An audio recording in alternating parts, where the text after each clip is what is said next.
We're going to be cozy for this show. Yep. Oh, man. Alright. Hello, Internet. I'm Dan. And I'm Chaz, and this is Wine is Serious Business, episode 149. Always on point with that. I'm so happy. We've got another guest. Dan's girlfriend Joy is in the house. Brought us wines from Texas. Pretty excited. For Wine is Serious Business. Yeah, Texas wine. So we're trying to make a point to get out and try all the states, because we know at this point everyone makes wine, right? Yep, so, that's true. My first experience with Texas wine. You? Yep, mine as well. And we tasted through. There's one that won't make it on camera that we decided against putting on here, but 3 of the 4 that came up we thought were worth talking about, at least. So it's something new for us. We're excited to share it with you guys. We'll do a little rinse. Yeah, we were just in the Reds. Joy grew up in Texas, so that's part of the connection there too. She was on tour with a band spring, or it was midsummer, no, summer. Over the summer. Summer. Hot. It was hot. Very hot. And picked up some wine to bring up to us. Well, I did not personally pick it up, but I asked my sister to ask her friend to pick it up. So. All right. Definitely not my choices, but we did the best we could. Yeah, and so it's kind of a total random sampling of Texas wine. We don't really know any of the stories about why they were picked or how they're here, but we do know they're from a Texas retail location. So the first one is Messina Hof, the Pinot Grigio from 2011. I'm all looking at all of these. I should have done this before. So it doesn't give a state designation here. So really? So this may or may not be grapes from Texas. I'm not sure. It says for sale only in Texas, which that's an interesting aspect of it. And our friend Carl, who's also bottled, vented and bottled. Is that not? Well, vented and bottled doesn't mean that it was actually the grapes produced. are from there. Yeah, it was juice. They got it as juice at least, Gotcha. or the grapes, or as grapes.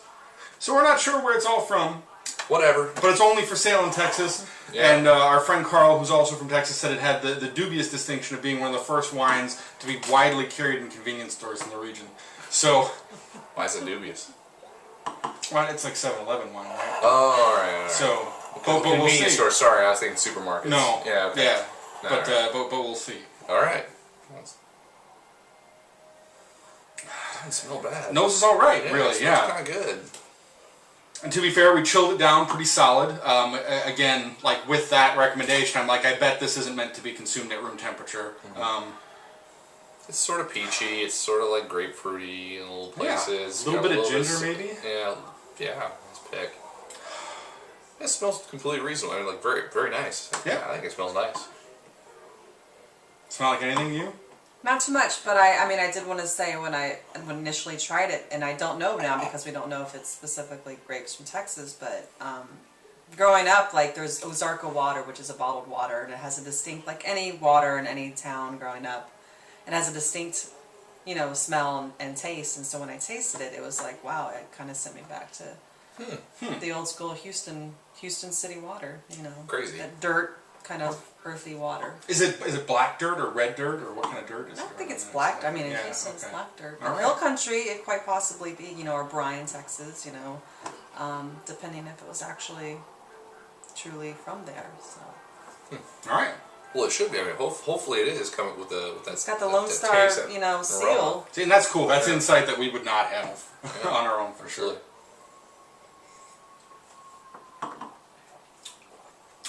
A little bit of citrus on the palate then, just a touch of richness. I'm pretty sure there's a little bit of RS in there. Yeah, there's a little bit too. A little bit of candy, but it's not over the top. It's not like syrupy or anything like that. No. I kind of like the acidity on it. Yeah, it's actually a fairly nice white wine. I like it. There's nothing wrong with this at all. How do you feel about it? Oh, it's definitely calmer than when I initially tasted it. So I was expecting more like fruit and the candy, but now it's actually pretty tame and kind of pleasant. It's kind of calm.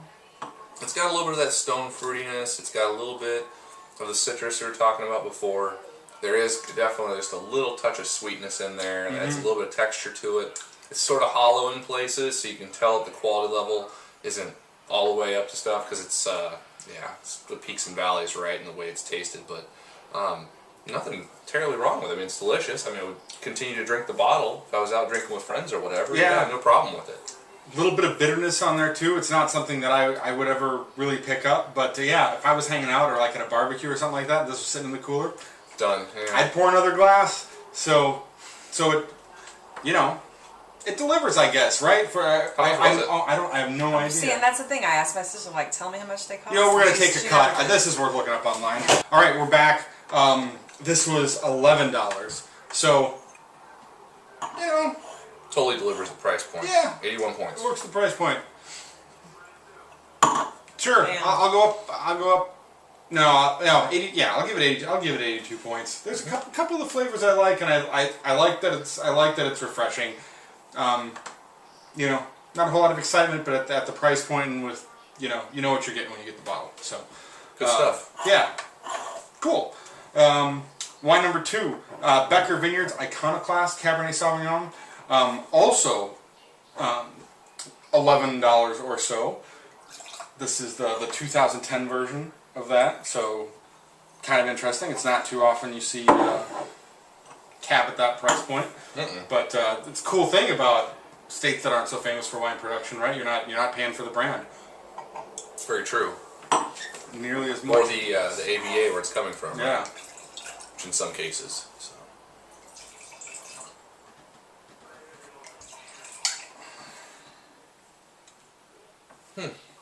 Vinted and bottled again by in Fredericksburg, Texas, but not designated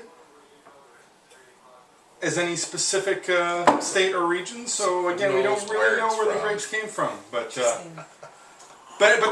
they definitely have their own vineyards, right? So I'm assuming at least some of it is Texas fruit. Well, what about the reserve? So this is the Reserve Merlot is Texas designate, right? Okay. So yeah. 1 out of 3. We're doing good.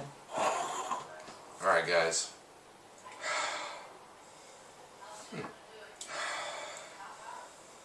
And there's some crazy thing going on here, and I don't know what this comes from. It's like the best way I can describe it is like you took like some fresh leather, like a leather strap, like from a saddle or something like that, and sat there and rubbed nutmeg into it for like 3 hours. I imagine that this is kind of what it would smell like. Like it's strong versions of both of those scents. And I've come across this in wines before, a little more so like American hybrid varieties, not vinifero like Cabernet. So this is kind of like sticking in my mind as like strange, like, oh, this has more to do with like the winemaking process or maybe the barrels used than it isn't just the grapes. Maybe the yeast has something to do with that. That's a good point, yeah. I was going to say spice right off the bat. Yeah. You kind of pinpointed it. That's an old pastime, rubbing nutmeg into... In Texas. Oh, see? Again, more cultural insight that we didn't know. What do you call that? What is that pastime called? Nutsling. Excellent. Excellent. Nice. One of these days I can go nutslinging with Rick Perry, perhaps, while I'm... Oh, man. Yeah, so... A little bit of fruit. I'm getting like some apples. Maybe some apples and cinnamon and a little bit of like... Maybe a little It's a little plummy, it's a little figgy. It's a little we got red licorice thing going on, sort of in the nose. But the leather and sort of like baking spice and nutmeg is coming out of it too. It smells not bad, right? But nope, and it smells interesting and unique. But it's not like it's definitely like I've never smelled something like this before. Yeah.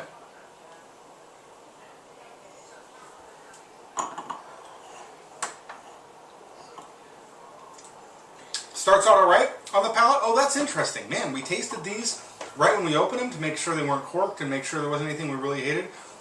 This is totally better than it was 15 minutes ago, I think. Yeah, absolutely. It's taken on a little bit of weight and it's got a little bit of length too. It starts out clean and there's some nice fruit on the mid palate. I'm gonna stick with the red vine licorice though. There's definitely some of that going on down the mid palate, which is nice. I mean, it's not bad. Yeah, I like how it starts out real clean, and I guess it's more like kind of some red fruit on the mid palate. I'm thinking more like raspberries, and then a little bit of plums, a little bit of darker fruit, but the raspberries are kind of dominant.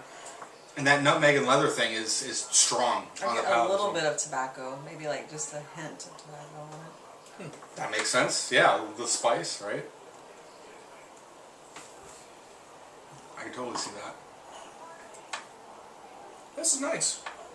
Yeah. Good, light, fruity, sort of somewhat refreshing. Like there's enough acidity to back it up. There's virtually no tannins though. Like really, really lightweight, really, really low in tannin. But for like an entry level Cabernet, this is completely reasonable. It's good stuff. Super light cab. Yeah. No flavors that really, that like really pushing it over the top for me, but it's like something interesting. It's totally drinkable. Couple things to enjoy in it. We'll take this up to 84 points. And at $12, that's cool. And I'd really like to think that a significant portion of this is Texas fruit. If that's the case, good on you. Can they blend across states? I guess they could. Well, if it's not designate, right? Yeah, I mean, there's nothing holding them to it. Yeah. 83 points for me, and yeah, at the price point, another one I wouldn't hesitate to continue going back for another glass. Totally. At the level on how light it is, I could see it going well with food. So nice wine. What do you think? Do you like it? Yeah, it was tolerable. Yeah. Would you have another glass if this was at a party or something like that? It depends on Or what for else was something else? available. Okay. Yeah. If it was just this or beer? Oh, absolutely. Well, I don't drink beer, so that's an easy question. That's cheating. It's okay. All right. Wine number 3, Becker Vineyards 2009 Reserve Merlot. This one is Texas designate, so the fruit, I guess I don't know what the laws are there, but a significant percentage of the fruit at least has to come from Texas. Is this something you could find out for the other 2 bottles? Like, if you did more research, could you probably, like at the very least, you could call the winery, right? And yeah, I'm sure if it was all Texas fruit, they'd be happy to confirm it, and if it wasn't, maybe they'd tell you, maybe they wouldn't. But right, they'd be like, hold on real quick. Yeah. Let me put you on hold. Yeah.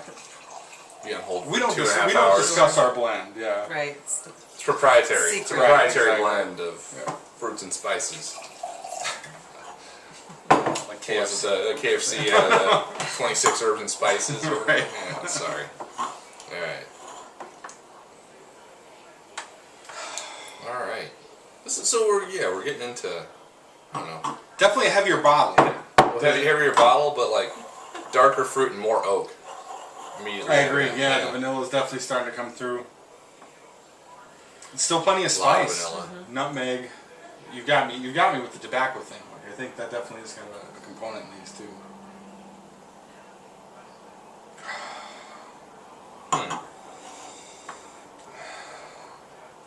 A little more depth to the fruit too, I think. Go like chocolate covered cherries and nice. And you just killed it right there. The vanilla things poking out big time. So it's sort of weird. Like there's a little more depth to it. There's a little more going on in the nose, but it's not like flavors that are particularly captivating. So or like I want. So.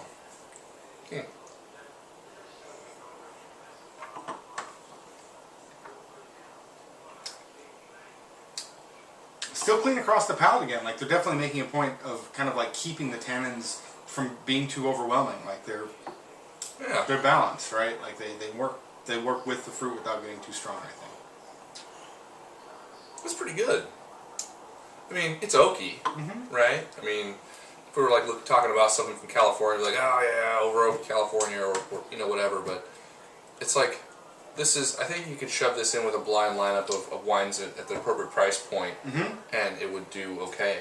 Oh yeah, and this one is definitely under $20 too. Like I saw somewhere it was like, wow. I was surprised for a reserve and kind of in that bottle. I was expecting this to be like 30, 35 or something like that, but no, I saw one like low teens and one at like $18.50 or something like that. Huh. So I'm guessing that this is generally available for under $20.